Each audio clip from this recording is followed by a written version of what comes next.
Jadi dalam menganalisis Iran, konflik Timur Tengah, dan Israel, pertama kita mesti lihat Iran itu sudah pernah berperang 10 tahun melawan Irak. Dan waktu itu Irak dibantu oleh Amerika Serikat dan Irak yang kalah, gitu ya. Jadi mereka itu sudah mempersiapkan peperangan itu dari tahun 80, sekarang 23, sudah 40 tahun siap perang. Jadi mereka itu seperti Israel juga sudah sangat terbiasa mempersiapkan diri untuk perang.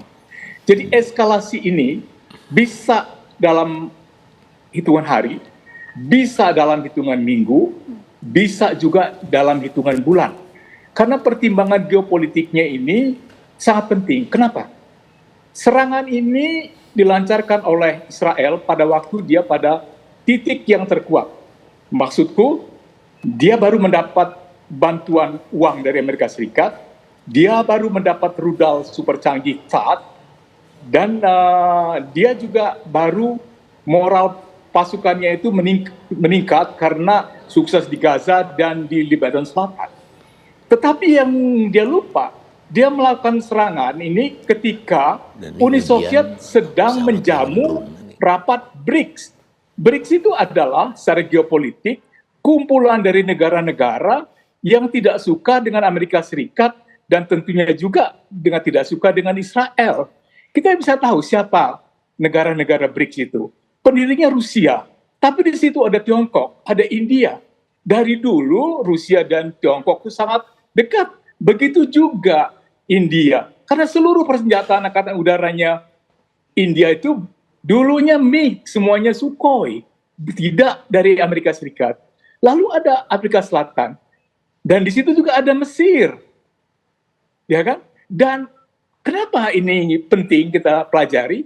Menteri Luar Negeri kita, Pak Sugiono, sedang di Kazan menyampaikan pesan dari Presiden Prabowo bahwa Indonesia, ini yang saya baca dari sumber-sumber ya, pers, akan melamar untuk menjadi anggota BRICS, gitu kan.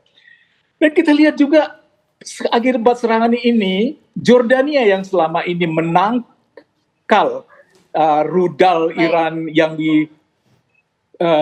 dipakai untuk menyerang Israel, sekarang dia memprotes serangan Israel.